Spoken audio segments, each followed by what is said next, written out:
Good morning, good evening, good afternoon. I have no idea when you're watching this, but welcome to On the Overrun. This is episode 10, season 3. We are at the end of August, basically the end of winter, and it's snowing outside, which is very interesting. It's a bit weird for Stellenbosch, but anyway, we have a guest in front of us, which is awesome. His name is Ernest. He's going to introduce himself quite shortly, but I know him from Performance of Page on Instagram, on YouTube. Very cool content creator, but has so much more than just content creation, and has a much more comprehensive background in cars than just content creation, which is cool. Much more experience, much more better looking. I mean, cracking haircut, much better than mine. I guess the style sense is also much better, but that's why I'm learning. Look, I was coming to you, so I needed to make sure that. Okay. My therapy is looking good. No, you met the brief. But Ernest, welcome. Thanks for being here. Me. So awesome to be here. I love your setup. I love what you're doing, and I'm just super happy to be here. So hey, that is good to hear.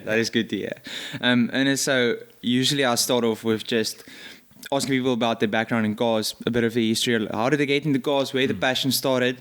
But I'm going to hit you with a difficult one. So, what's your favorite car you've recently driven?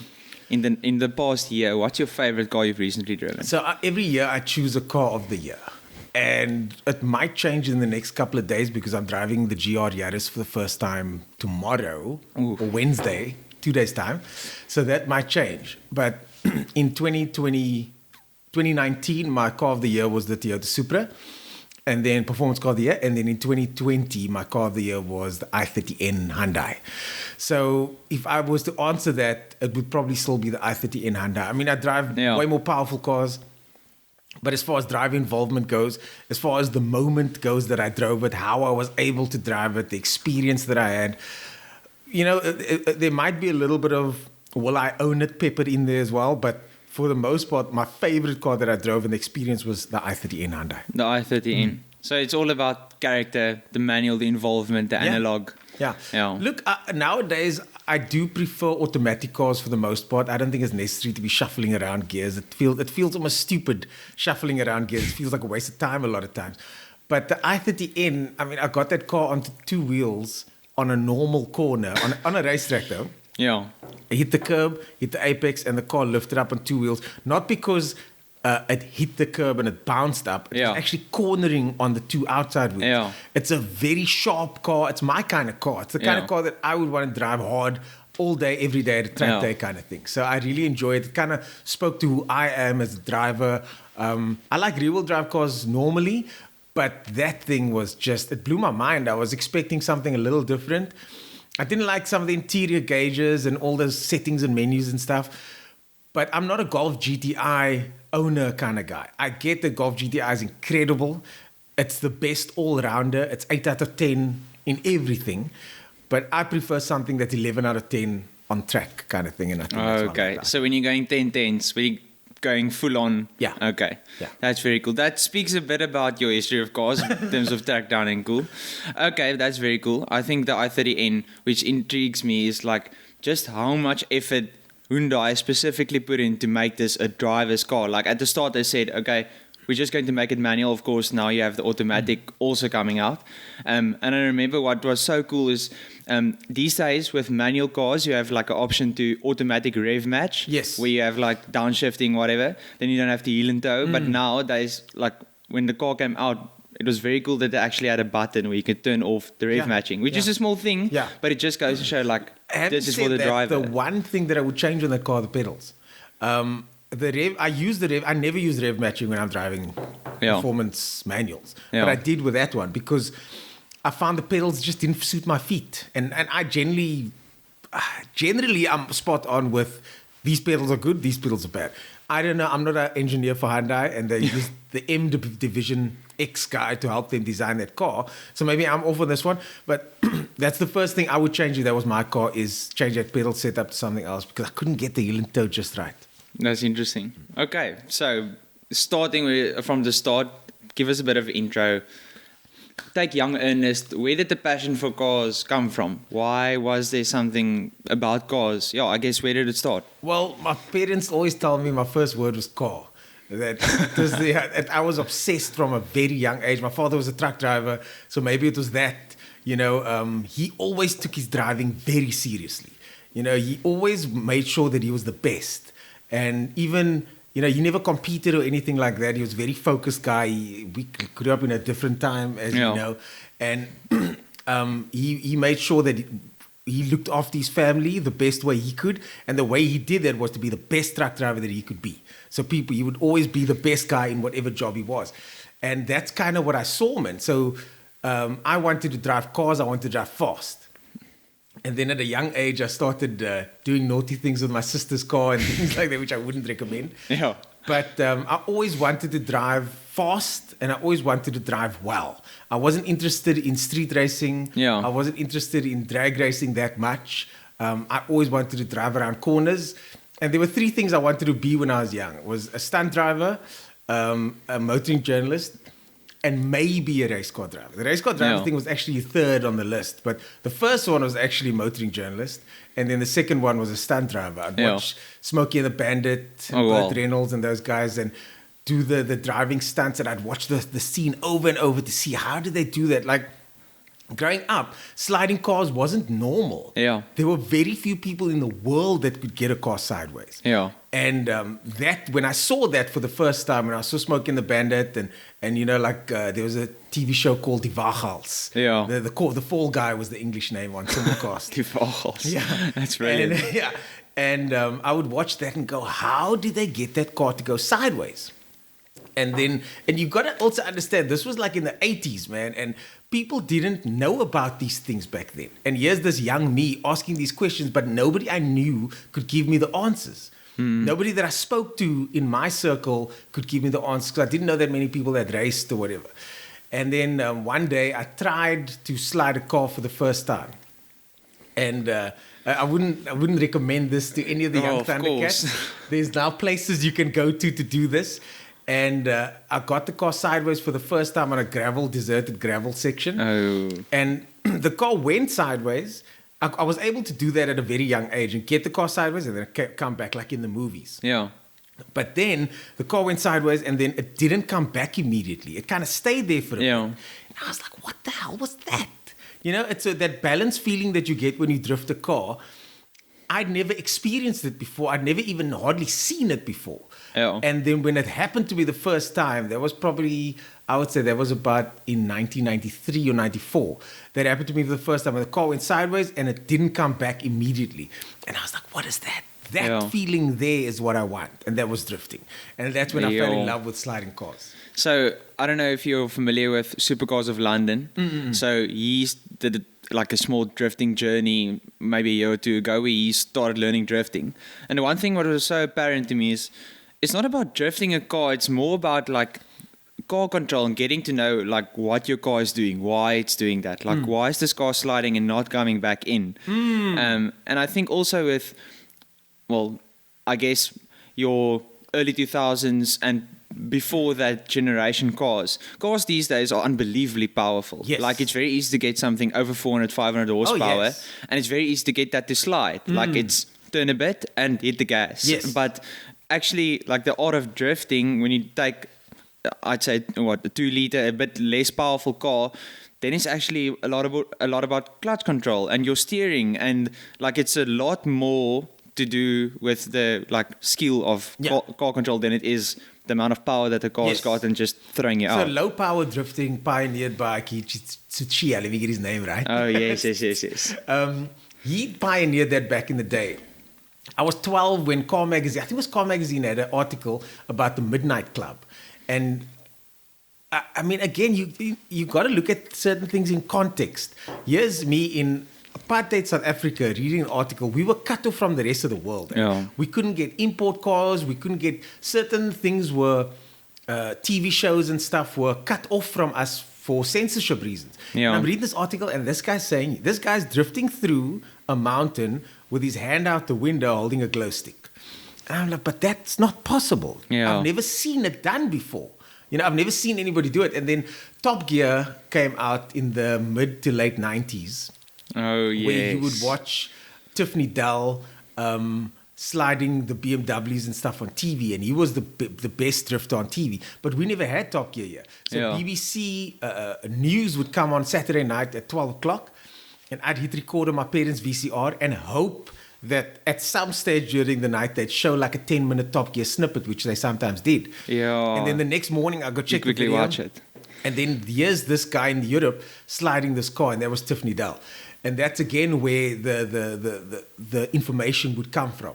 And then in the 2000s, I went overseas for a little bit, and that's when I started getting the best motoring videos and all those type of things. And I learned to drive from watching best motoring videos and watching the pedal cams and stuff. And I've understood early on that you don't drive a car with a steering wheel, you drive the car with the pedals. Yeah. And that's why I specifically, for years, worked on my pedal technique to get it as perfect as possible, so that my braking technique, my accelerating technique, and all those things were as good as it could be. Yeah. But at the same time, I wasn't racing, I just knew the theory, until eventually I got given the opportunity to drive in around 2005. I think, thinking of guys like Tiff Nadal, I watched an already interesting article, like, just to get an idea of how skillful these guys actually are. Like, usually you're working for Top Gear or whatever motoring journalism, firm they worked at. You'd get the car for maybe a few hours or a few days, and they said what really made guys like Tiff Nadal or Jeremy Clarkson or these kind of guys really special is that they have the ability to take a car and quickly within the first few minutes or even hours get an idea of what this car is about, and then talk about it. Yes. And drive slide around casually while explaining why this car's, power steering is better than the other one. Yes. Like, it's unbelievable, but usually it's just like entertainment for the normal guy. Yes. I think nowadays that's something that I specifically worked on, is the ability to slide a car and talk at the same time. Yeah. So what has to happen then, your brain has to partition that I've got 80% of my skill available to drive. Yeah. I can't go onto 81% because then you crash. Yeah. So then the 20% is for talking. So you need to make sure where that 80% line is. And I think nowadays, because of the information that we have available, videos, there's more YouTubers now. You can get a test car with 400 horsepower way easily compared to before. I always say, show respect to those that paved the way. Yeah. Because for them, it was way more difficult for them to do what they did. Even if I can do the same thing now that Tiffany Dell does, there was no one else doing it other than him in the 90s. Yeah. So it doesn't, skill for skill, I think there's a lot of guys that are better. I went to one of the first ever drift competitions in the UK back in the day, and Tiffany Dell was there. And skill for skill, the OPT guys, OPT Drift Club, shout out to them. They were the first drift club in the UK. They were better than him. They beat him on the day. But he paved the way for guys like that to exist. Yeah. Just like Senna, just like Ali. Those guys, skill for skill, you might have a young boxer now that's way better than the guy from the 70s, 80s. Yeah. But that young guy wouldn't exist now if it wasn't for that guy. And Tiffany Dell, Keiichi, Clarkson, all of these guys are those guys that paved the way for guys like us. So talk to me a bit about your start of your career. Where did it go from? Did it start at drifting or stunt driving? Did it start with the idea of journalism? Because you're doing quite a few things now, which we'll touch on a bit later. But where did it start? And I guess how did it progress? So what happened was, I went overseas in 2001. I sold my car. I was the first of my friends to go to Europe.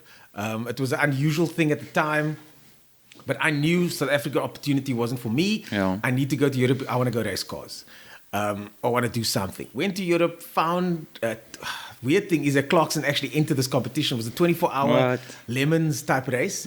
And we had a 2CV. But because I ended up getting to the UK, it's a different world. Now, all I want to do is party now all of a sudden, lose track of the prize, and I missed the payment deadline for that race. It would have only cost me £300, and I had the money, but I missed the deadline. Oh, my word. Exactly. Didn't go racing. Then came back to South Africa. I did 2 or 3 gymkhanas before I left South Africa at the time. Then came back in 2004, 2005, and there was a development program that was happening in South Africa. At that stage, I was broke. I failed in the UK through my own doing. And they basically said they're looking for fast drivers, a karting competition. I wasn't the fastest. There was a guy named Oz who was way faster than me.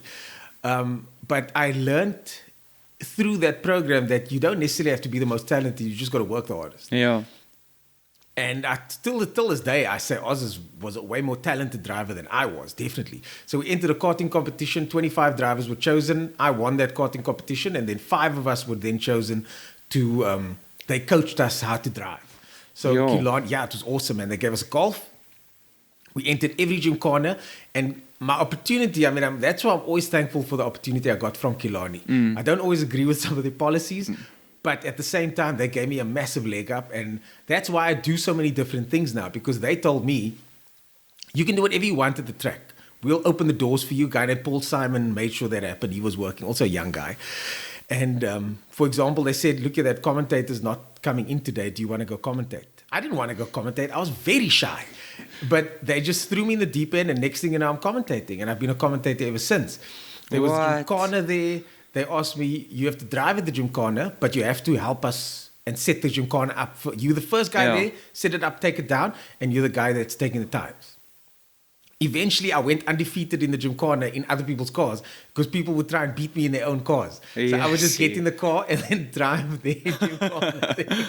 I think one guy actually beat me. Yes, he did, in the Lumina because it was like just too fast. And I was like, dude, I have to push it really hard now. Illumina in gymkhana? Yeah, he had a very cool That's Lumina. It. Yeah. Okay. This thing was sliding all the time. And the Oaks would give me their car keys. And so I got to experience different cars on a short circuit. So this was 2005. And so now I'm working at the track. I'm there every time. And I always tell people this, like if you come to a new circuit or a new environment, especially Killarney at the time, it feels like you're on the outside looking in, man. This industry is very much like that. It feels like you're on the outside looking in. But eventually, if you stick it out, you become one of the manna, you become one of the boys. And that's what you want. And that's kind of what happened with me at Killarney. I was there all the time. I started commentating. I started helping out, working on cars. And then eventually, I won the development program after a year. So this was a year's driver training and then coaching from some of the top drivers in the country. Dion Joubert gave me some tips. Oh, big name in the industry. Big name. And then in 2006, I got my first sponsored drive with Quinn's Quality. And they gave me a year-long contract to drive for them. I was Rookie of the Year that year. I qualified first in my first race in GTI Challenge in the wet. And this is all based on theory. I didn't really know how to drive in the wet. I just knew the theory of driving in the rain. Back then, the big advantage I had back then was that I used simulators, which guys didn't use. And I used a theory of driving, which now a lot of the young guys use. But back then, you driving with these bullies that they just drive by the seat. It's all on feel, It's all on feel. So I would sit in the pit lane. I'm panicking now. It's raining. I've never driven this car in the rain before. I know these cars are notoriously loose, and I'm reading a book on how to drive in the rain. And I remember one guy laughed at me. After qualifying, I qualified first. They weren't laughing anymore. Yeah, of course. And then they pulled the car, found a little thing illegal on the car, which we didn't know about. I think I came third, that race in the dry. I can't remember, but that result got pulled anyways. And I raced for Quins for a year. And then I raced Class A the next year for Quins for one race. We had a falling out, which was all my fault. Bless his soul, he's resting in peace now, but we made peace after that. And that's the other thing I always tell young guys. I learned how to not mess up sponsor relationships by messing up sponsor relationships. I guess that's the It's a tough pill to swallow, but I messed it up. I could have had an awesome season of racing. And then my racing career pretty much ended when I got a test with Polo Cup with Terry Moss Racing. But I was too old for the cutoff for Polo Cup at the time. They had a cutoff for 27. I just turned 28. And that's when the racing ended for me for my competitive racing career. So competitive racing career was how long? 4, 5 years? About 5 years. I did GTI Challenge. Then I did single-seaters for a while with fantastic racing. That's cool. Yeah, that was very cool. They were very fast cars at the time. The field was pretty good. It wasn't that competitive, but it was pretty good. And then I did indoor karting league in 2010 because I had nowhere to go, I had no drive. And then I got a sponsorship from Otto Graven Motorsport to go drift for them. That was awesome. From racing to drifting, but which drifting is also... was always my passion though. I could never choose between the two. It was weird because back then you either did drag racing, you either did gymkhana, you did drifting, or you did racing, or you did this, or you did that. Nobody ever did, not nobody, but very few guys did all. And I was very lucky because of my Killarney time, they would let us go practice our drag starts and our reaction times and stuff in the golf. In the same golf we use for track days and we use for Gymkhana. So I wouldn't say my love for drag racing is not as intense as my love for drifting and racing. But I then got to know all the drag racing manner. And I then got to commentate and watch these guys progress through their careers. And that's why I got a connection with the drag racing guys. I mean, I get a little bit emo when I think about it, because I've been with that crew since 2005. Yeah. They all know I prefer drifting and racing. But when I'm there, I'm talking about their sport now. Yeah. And I show respect to their sport. So that's why when we got this car that we're building now, we're going to do everything. We're going to do spinning, we're going to do drifting, we're going to do drag racing and everything. Because I was lucky enough to get exposed to all of these sports, and I respect them and I enjoy competing in all of them. Yeah. I have an interesting question. Before we go on, I know you bought a budget car, which is something I really want to talk about. But while you were racing for that 4 or 5 years, for me, I mean, going from drifting to racing to commentating, it's all sort of in the same realm of doing. Of course, it's, for instance, it's very different than motoring journalism. Yes. But while your years of racing were going on, were you like happy where you were, or were you constantly thinking, should I be doing this or should I be pursuing something else? Yes, that's a good question. Or was this actually something you were like, you know, I'm going to go for it? I needed to figure out how to monetize it, because that's the most difficult part, isn't it? Like monetizing motorsport. I was chasing a professional racing dream, which if I look back was kind of stupid. I was too old, but I knew I had to give it a go, man. Yeah. I knew I had to give it a go. So while I was racing, I got other opportunities. So I got my first stunt driving job in 2005, or precision driving job in 2005. While I was working at the track, they just needed extra drivers. Yeah. And then the next one I got, I was bumped up to senior with the money. I was chilling with Dion Joubert and Louis Gous, who all guys that I look up to in that space. Yeah. Now it's me and the two of them, and it's me. And we're the cop cars. There's 3 cop cars, and we're going to drive through these other cars. So those opportunities started coming along. Yeah. Robbie Smith gave me my first stunt driving thing. He saw me racing and he liked how, because I was very aggressive when I was younger, because I had a sponsored car, and your mindset is different. You know, you have to win now, and you can take risks. Yeah. And he liked my style, so he called me in for a meeting and says they're looking for an extra stunt driver. Ideally, they needed someone, if they needed a double for a brown person, then I'm the guy. Oh, yes. You know, that's unfortunate. Not unfortunate, but that's how it just works. You need a black guy, you need a color guy, you need a white guy. You need a double for a black guy, then they get a dark-skinned guy, etc., etc. They usually used to paint the white guys, and I've been painted a few times. It's 2021 now, we can't do that anymore, okay? It's a bit wrong.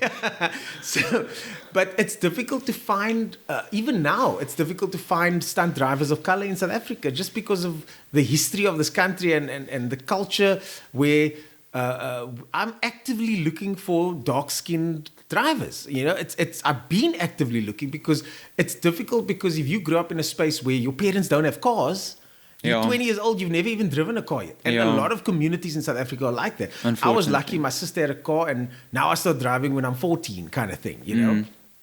So I get to live out that passion. But during that space, I got a lot of other opportunities. For example, Killarney gave me a page. We called it Ernest's page. What? And that was cool. A little write-up. I had to write the press releases for events. So after an event, I got to write something. So now I got to practice my writing. And in that time, Speed and Sound saw some of my writing, and they asked me to write an article about drifting, because drifting was brand new in South Africa. Yeah. So I wrote my first article for Speed and Sound in 2007. And then just after that, they needed a Cape Town Speed and Sound guy, and then they made me the Cape Town Speed and Sound guy. So the motoring journalism, then I started realizing that, the racing thing is probably not going to work out. I need to do this motoring journalism thing. But when it came to 2010, the recession hit, sponsors pulled out, my business tanked. I started a business on the side, again, because of opportunities I got through racing. Through a guy named Dieter Hoekstedt and Astrid Hoekstedt. You know, they gave me an opportunity to start a business. They had investors, but then the business tanked because of me being young and dumb. And I learned some big lessons, man. I made some big mistakes, bro. Like, always be the best at what you do. There's a principle called best in the world at.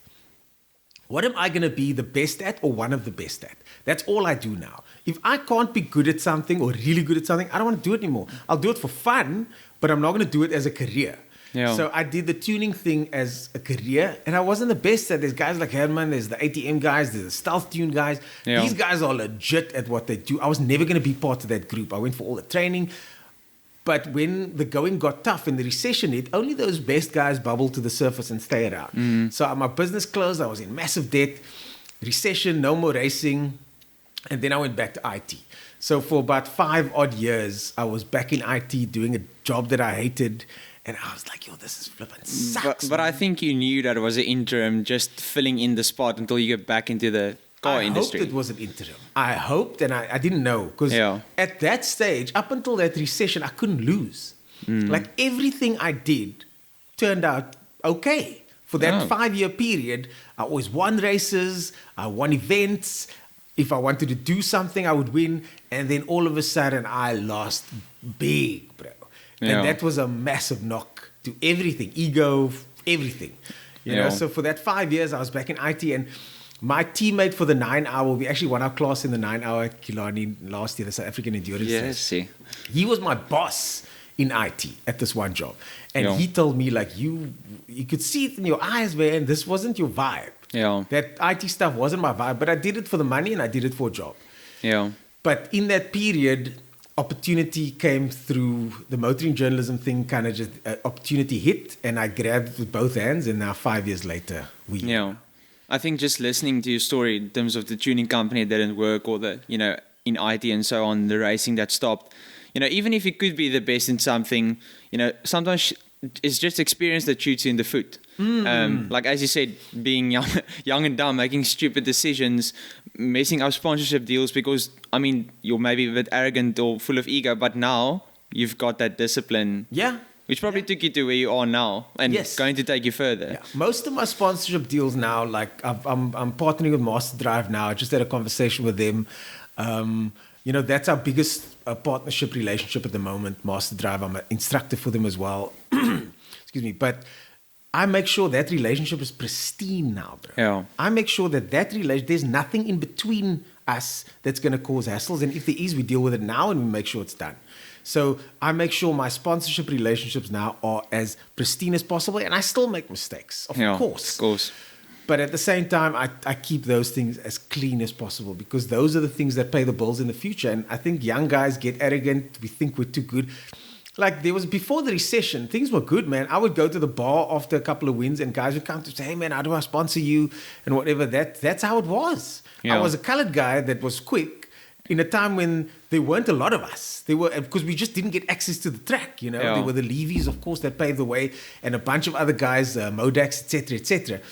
But I was young. I was already sponsored. I was tipped to be one of the new guys. So now people would come to me for sponsorship. And obviously the chest gets a bit wider. The shoulders go a bit back. And then you think you're untouchable until you are. I think something that taking you and the people I've met with this podcast into account, the people who are really excelling in the industry often have a very good name and reputation, and that's worth a lot more than the assets you have, like the money you can bring or, you know, whatever. Yes, your network is worth a lot, but you probably have a good network because of your good name and reputation. So just goes to show. I mean, my name is Ernest. It means honest and sincere.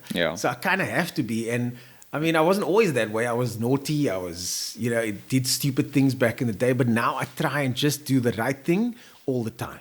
As much as possible, live with integrity, live with honor, and make sure that if I promise something, then I deliver. And as I say that, I think of all the things that recently I have promised that I haven't delivered, because those are the things that I need to come clean on. And I know that, so that I can move forward in this world with integrity.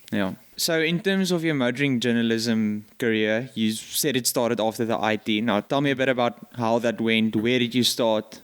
And just a bit of that progression. So IT thing, I was pretty good at IT, but I wasn't great because I wasn't as conscientious as I should have been. So my company basically gave me the option to take a package. And they offered me 3 months salary. And I was like, I don't want that 3 months salary. What am I going to do? I can't survive on 3 months. I need to find another job, then whatever. So then a few weeks later, I said no. And then a few weeks later, Calvin Fisher he was editor of Top Car magazine at the time. Okay. He knew the editor of Top Gear because he was deputy editor for Top Gear. and they needed someone to drive for them in the hill climb. So they didn't have any drivers on their team that they thought were going to be quick enough, because all the journos all the companies were going to send their fastest drivers through. So they said, do you want to work for Top Gear as a driver for the hill climb? So then when that happened, I said, yeah, cool, let me go try this thing. There was a karting competition, and that was my very first launch. Went to that launch, and I qualified for that, but I knew I needed to qualify for that in order to make a dent in the industry. Yeah. So I qualified for that, and I met a guy named Andy there, who I used to work with at Speed and Sound. He then ran a website called SA Car Fan. And he told me, do you want to be an intern for SA Car Fan? Just intern to write articles. That means you get test cars from time to time. I only got a test car a year later because I didn't want test cars in the beginning. But you go on launches every couple of weeks, but you don't get paid. It's a non-paying gig. So I went back to my company. I said, look, if you change that 3 months to 6 months, I'll take that package. And now I've got 6 months to make this work. Yeah. This is now after 5 years of being out of the game. And I said, I'm going to give this thing one last go. I was 36 years old, I think, at the time. And I said, I'm going to give this thing one last go. If it doesn't work in the next 6 months, then it's never going to work. Yeah. And I had this girlfriend at the time, bless, and she told me, you have to take this chance, man. Yeah. You're not meant for this IT life. Like, you have to give this thing one last go. Because I was miserable, man, in my job. I had an S2000 at the time, which was the only thing in the world material-wise that I could look forward to. After my job, I jumped my S2000 and had the best time. Of course. But I started working for SA Car Fan, and my very first day at home, my ex-stunt coordinator, Mick Mulligan, he phoned me. And this is me now in my apartment going, did I do the right thing? I don't know if this is a good idea anymore. I've only got so much money in the bank. If this messes up, I'm screwed. And Mick phones me on the Monday morning. He said, Paige, how's it going? There's a job for you. It's going to pay like this ridiculous amount of money for a few weeks' work. And that kind of helped set me up for months after that. So I then sold my S2000, which set me up for another year. Yeah. So I was kind of living on a shoestring budget for about 2 years. But at least there was money in the bank, and I could focus on getting the job done. And I could focus on working in an industry where it's very difficult to make money. It's very difficult to monetize this space. I'm only monetizing it properly, not even properly. I'm monetizing it now, 5 years later. It's very difficult to monetize the motoring space. So that's kind of how I got back started. I worked for SA Car Fan, got my leg up with cars.co.za. Hannes offered to be a mentor to some of the guys in his course. I did his course twice. And then he offered to be my mentor, in which I took, obviously, with both hands. Yeah. Then I became a judge for cars.co.za, the performance car category. A goal that I'd set for like 3 years down the line, I managed to get it within a year. Yeah. So cars.co.za gave me a big leg up in the industry. But I started working for a bunch of different publications, doing freelance work here and there. And Ignition, for example, I got a TV show in 2015. I did a TV show for Ignition. Yeah. Which also kind of helped kick things off, but I was still working IT at the time. But that was a one-time thing, It was difficult to monetize that completely. But all of these things together started snowballing, and eventually I was able to not do other work and just do car stuff, which is what I do now. Everything I do is car-related. Yeah. I think there's not a lot of guys with the kind of drive you have in this circumstance, because it seems to me like whatever opportunity shows itself, like you took it and you worked for it. Like, being a judge for cars.co.za, it's not a small feat, which is awesome. Thank you. So looking at performance with Paige now, your content creation side, we briefly spoke about it just before the podcast. You said you actually focused on Facebook at the start. Now, of course, YouTube, running the Instagram too, but there's a lot of side to your content creation that you do. Which is awesome. So maybe inform the listeners a bit about that. What are you doing? What are you focusing on now? Yeah, and how performance with Paige came to be. Well, a friend of mine, Tamron Simon, she's my strategist. She came to me when I had a drifting school back in the day. While I was doing IT, I had a drift school. I had a bunch of E30 BMWs. And we did like this dirt drift thing, we called it. And I rented a spot on dirt, and we would show people how to slide cars. This was me now trying to get out of IT, Yeah. And the business kind of worked, but it was just a lot of work, and I'm not a mechanic, so it was difficult to keep the cars on the budget to keep the cars running. Yeah. And she told me then, like, you should do social media. She's a social media expert. If you did social media, this business, and I was like, social media, that's for the stupid stuff. Who goes on the internet? You know, I hated social media, man. I wasn't a fan at all. And then weirdly enough, I quit. I stopped with the dirt drift thing, and then I got the IT job at the place where she worked. Yeah. And we worked together, and I saw what she did. And now I'm at this ad agency, and I'm seeing how the social media thing is starting to blow up. And then when I started the TV show, at the 2015, I got this TV show deal. It was 2 months. I knew I was going to be on TV for 2 months. So I was going to be kind of famous for 2 months. It was one of the highest rated shows in Ignition at the time. A lot of people watched it. It was a high profile thing with an international Formula One driver, and here's me. Yeah. And I did a TV show pilot before that, did a couple of episodes. So I just got very lucky. My friend Andrea Bate sent me to the audition, and I got the job. Yeah. Ass in the butt. I couldn't believe it. And then we gave, in that 2 months, we knew my profile would be up. So we pushed the social media thing a lot. Yeah. And then from there, it just kind of grew where I did cool videos with cars, and we wanted to do different stuff with cars. Yeah. We wanted to create different content with cars, not the normal humdrum stuff. And I think we succeeded. And then eventually, it was also a case of nobody else is doing it. You know, so if nobody else is doing something, at least if you're not crap, people are going to watch you. And that's what happened. So 2 years later, we had 10,000 subs, 10,000 on Facebook, and it kind of grew and snowballed. And now we're on 52,000 on Facebook. Yeah. And it's now to the point where it takes a while to figure out what your audience wants, what you like to do. Like, I don't like building cars. You know what I mean? We're doing one now. But my audience loves it. I like driving cars. So for me, the end result of driving the cars is what I'm excited for. So I got a guy that does like building cars. He's a mechanic. And we're partnering up now to do this build. Yeah. So I like the project planning aspect. He likes the building. I'm going to jump in and help him a little bit. But it took us 5 years to get to this point, to get a sponsor to be able to do it. And I think that's where we're going to be now. I think we're going to be in the space where we build project cars and do content. I don't even know, honestly, like the where the channel's going now, it's going in a different direction from where we thought, because in the beginning, it's very difficult to plan, this is what we're going to do. Yeah. Because the landscape changes all the time. I started doing like 15 different things, and then started chipping away to do the things that I like doing, and to do the things that I can monetize. Yeah. I think what's interesting about the YouTube, like, content creation is changing, like, rapidly. Like, tomorrow we could be focusing a lot more in the car world, specifically like on building cars, restoration, following that journey. But then suddenly it's a lot more on, I don't know, electric cars and what they could be for the country. I don't know. Yes. So it's difficult to, I think when it comes to planning, and maybe you can correct me on this, but you sort of just have to decide on what you're doing. And do it. Just do it. And then if things change, then you also change with it. But you can't be too stuck up in some ways. Exactly. And that's exactly what we did. We had opportunities to do certain things, review certain cars. And at that stage, I had a relatively good network. So I could get cars to review. I could do cool things.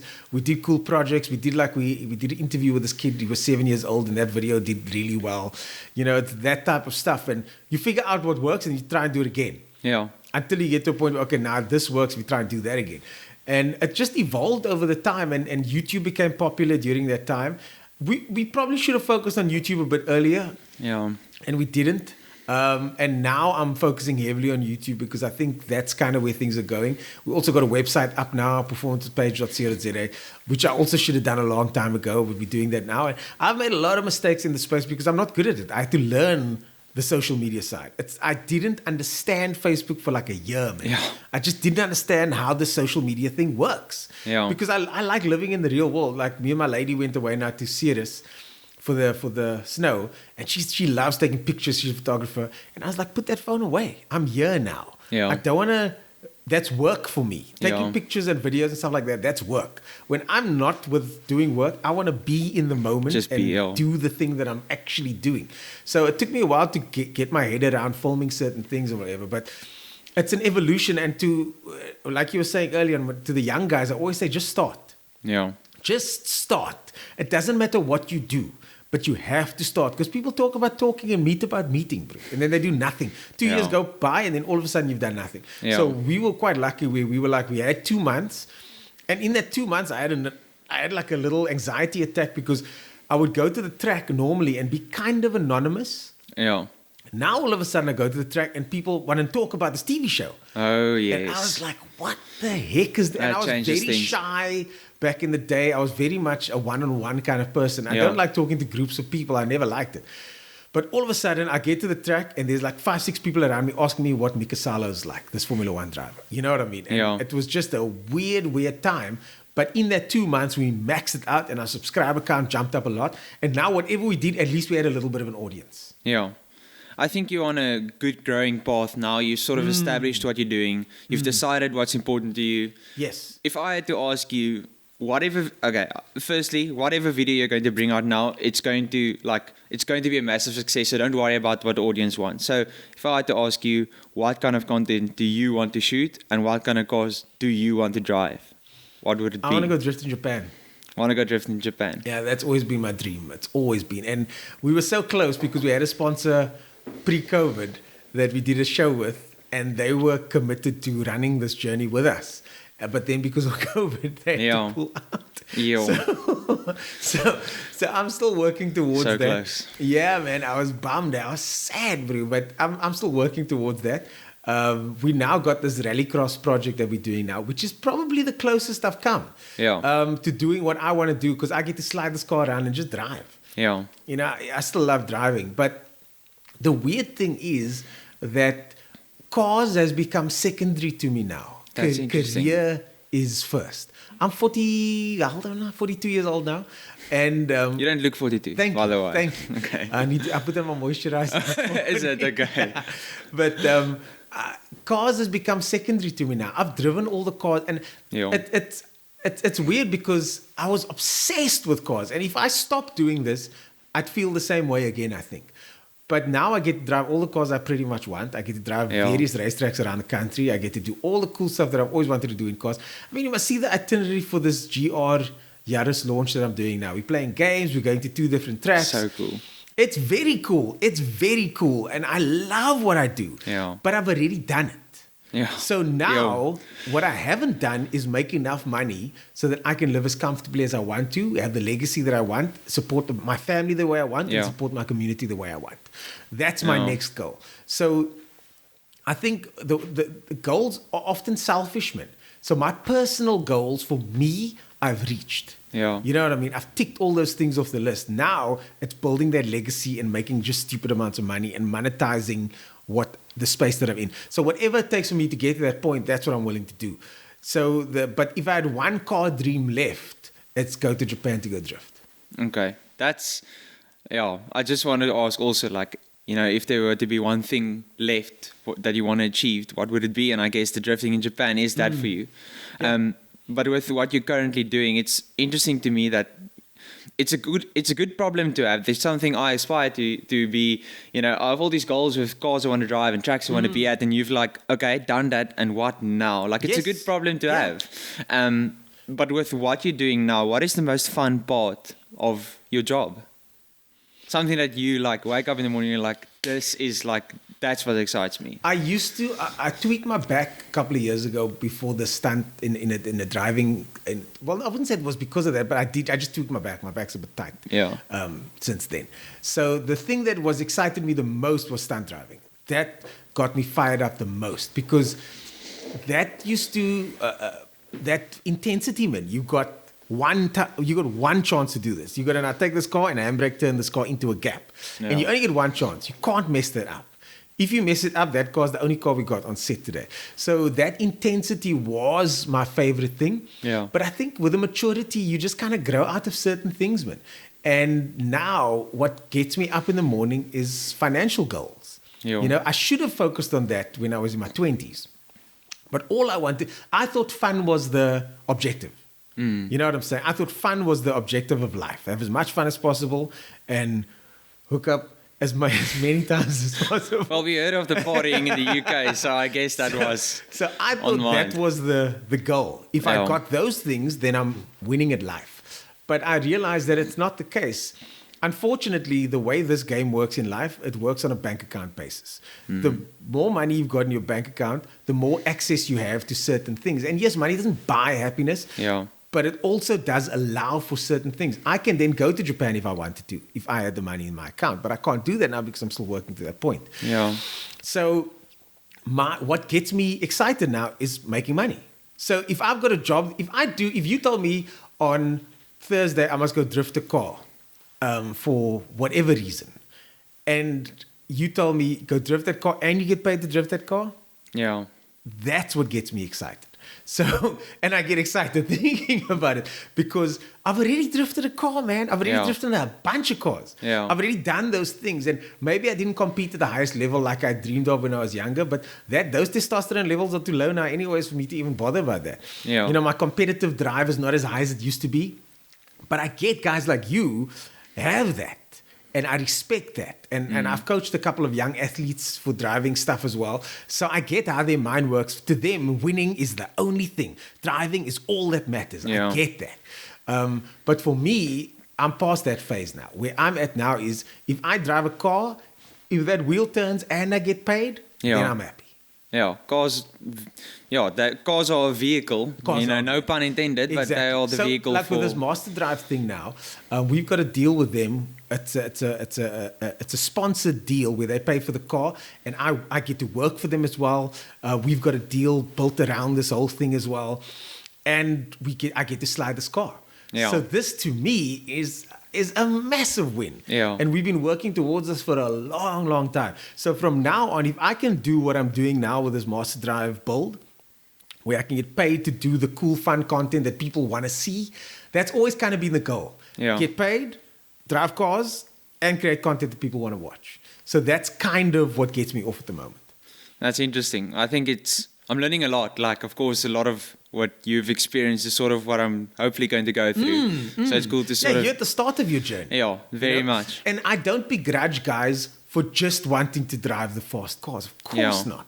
Yeah. Of course, like, I look at guys and when I tell them about some of the stuff they do, I can see they're a little bit like, I want to do that. And I get that. Because I was the same.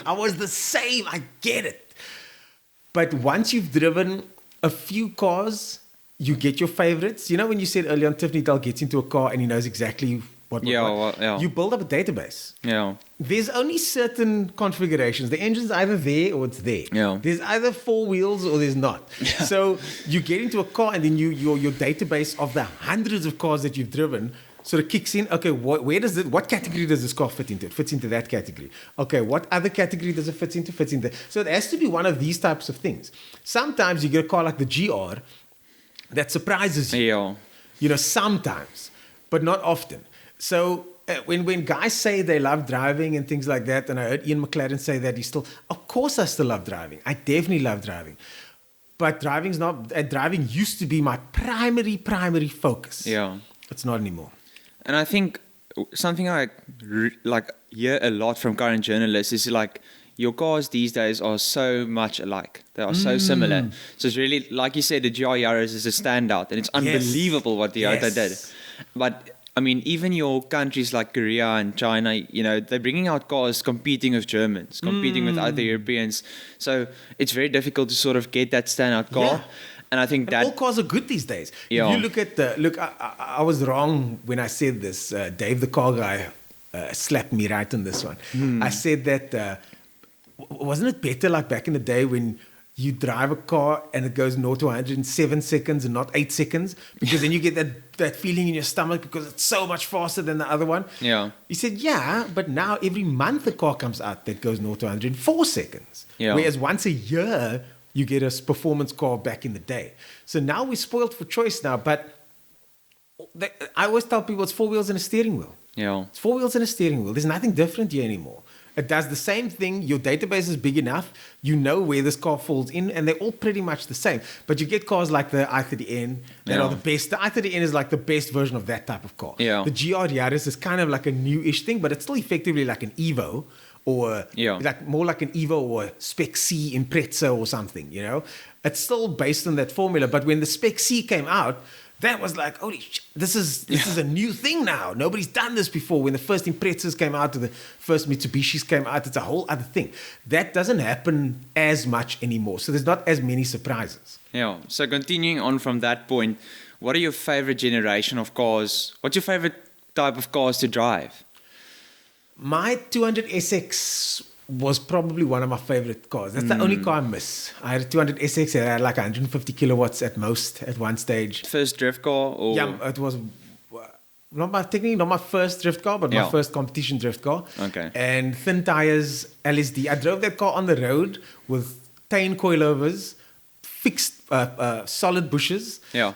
Massive camber and a CAS diff, two-way diff at the back. So this was a drift car that I drove every day to work and back. Yeah. And I used to slide this thing all the time. I'd drive it on Sunday at a competition and then drive to work on the Monday. Yeah. And I'm too old for that car now. It's not my kind of vibe. I like comfortable cars now. but that's the only car that I miss of all the cars I've owned. I don't even miss my S2000. Yeah. Like the S2000 was like that girlfriend that you had in that one summer. And then she left the country, and it's not going to work out if you see her again. So like that. But the SX is the one that got away, and I would love to own an SX again for myself. If I owned the S2000, I want a track spec S2000.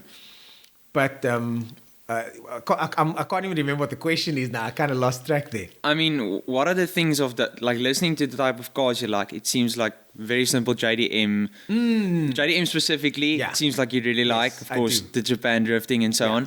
But what do you think really excites you about those cars? Like, is it just the feel, the emotion, the engine, the gearbox? I don't know. Is it the configuration?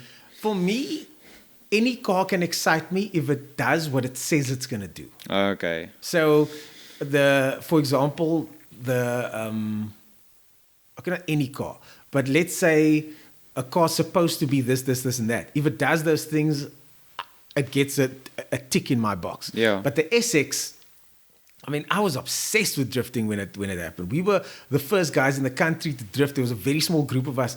As far as I know, my friend and I were trying to do handbrake entries in 2005. No one we spoke to knew how to do it. Yeah. The rally guys would tell us how to do it on dirt, but we were like, so you pull up the handbrake, the car locks up, what happens then? So I'd phone my friend Quinsley. He's got Q Garage in PE. I'd phone him up and he's like, I just tried it now at 60 k's an hour. You pull up the handbrake, then this happens. So I was very lucky to be part of a few different sports when they started. I trained MMA long ago. I'm by no means a fighter or anything like that. But I'm a fan of the sport, and I trained it just when it came to the country. We had RC drifting just when it came. We were the first guys to have RC drift cars because we couldn't afford real drift cars. And then when the drift cars came, I was one of the first guys to join that, to do drifting. I met the OPT guys. They were the first club in the UK to do drifting. And when I came back, I wanted to go back, but I didn't have money. And then I stayed in South Africa. Yeah. So what was exciting for me back then about those cars was that we were pioneers in a space that we didn't understand, man. Yeah. So we had to figure out how to do it. So I've kind of gone through those phases, and now I just want to be reminded of those phases again. So if I could get a chaser now and go drift in Japan, I would absolutely love it. So that's kind of what I'm after now. My next drift car would probably be like a Toyota Chaser or something. Listen, I'm seeing it coming. Like, I hope so. I'd say within the next 5 to 10 years, you're in Japan, hopefully. Yeah, I think so. And I like that you said 5 to 10 years because a lot of young Thundercats think that this stuff happens overnight. And I was the same. I was always about, in 6 months I want to do this. In 3 months I want to do this. It doesn't work that way in real life. In real life, things take time. You go in different directions. So I've always got 2 to 5 year plans, 5 to 10 year plans. Like my mentor tells me, it's short term, medium term, long term. Yeah. I wrote down on my long term goals, import a chaser. That's my long-term goals. It's there. I'm not really spending time on it, but I am spending like 5% of my year or 2% of my month. It's on your mind. It's on my mind. I'm having conversations. I'm already speaking to people here and there. And when an opportunity comes, I can go, okay, cool. I can maybe make this happen in a year's time. Then we'll go down that road. That's very cool. So, dream 3-car garage. What would it be? I love this game. So, do we get categories? Anything? No. Well, I guess you can split it into daily, supercar, and then something else. So daily, I want something comfortable and super soft. probably daily is going to be a S90 Volvo or XC60 Volvo. Oh, yes. Something like that. Because I want it to drive itself. It must be super comfortable. And the thing about journos is it's a difficult question for us because we don't have to choose. Yeah. You know what I mean? Like a normal person has to choose. Journos get a new car every week. So we don't have to choose a specific car. So it's a very difficult question to answer. But let's say I lost my job in the industry. I get kicked out the industry, but I get like 10 million rand payout or whatever. And now I need to choose. I would probably go for a Volvo XC60 or S90 as my daily. S60 they added here. But we don't have it in South Africa. But I want a car that drives itself. I want a car that's comfortable with a tight sound system, which the Volvo has. I mean, it's got 19 speaker sound system. And I like cranking my music and driving slowly. I love it. So definitely my first car daily would be a Volvo. Okay, daily Volvo. Supercar? Supercar. I had the Audi R8 V10, which is a very usable supercar, V10 Plus. Having said that, it's a bit too easy to drive, I think. So the speed I did with that car, in the way that you can do it, it scared me because I was like, this was a couple of years ago, the first time I drove it. And I was like, we're not doing that again. That was just straight up irresponsible. So I was like, nope. It's too easy to go fast in that car. So that's the thing that I don't like about it. Especially now I've only got 3 cars to choose from. So I want something that's a bit more difficult to drive. I was supposed to drive a GT2 RS about a month ago. But then it rained and they cancelled that. Yeah, I'd also not drive in the rain with that car. I think that's bad. I spoke to Christo, the guy from Porsche, and he told me if it rains next week, it was like this. He told me if it rains next week, you can't drive the car. Unfortunately, I was like, I totally understand. I don't want to drive that car. No. Semi-slick tires. They say that those tires only work when it's dry. Yeah. So probably something like that. I'm a big Lamborghini fan, so a rear-wheel drive Lamborghini. I don't want a 4-wheel drive supercar. Something like the Huracan Performante. Yes. Well, Performante, I think is...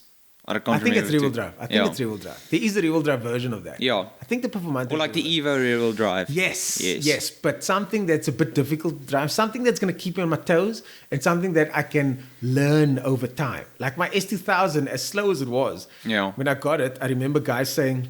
People writing their cars off left and right. And at the time, I wasn't racing. I wasn't sharp. I hadn't driven many cars, even fast cars at the time. So I took about 3 weeks to learn that car. I specifically, at the time, there was certain roads you could go to that were very abandoned, twisty roads late at night. And I would go out after 11 and just drive up and down these roads, twisty roads, at a certain pace. And then feel what the car was doing. And it took me about 3 weeks to get to the point where it's like, okay, now I know where the limits of the car are. I know what to do when certain things happen that cause other oaks to crash. Yeah. So I want a car that gives me that. And the S2000 kind of gave me that. It took me a while to kind of walk towards it like a dog that's going to bite you, you know what I mean? Yeah. And if I want a supercar, it has to be like that. Something's going to keep me on my toes. Okay, so let's say... GT2 RS, let's say that would be supercar. Could be, yeah. And then if there were to be an odd one out car, you have a third choice, third one for the garage. Maybe the SX coming back. Maybe R34 GTR.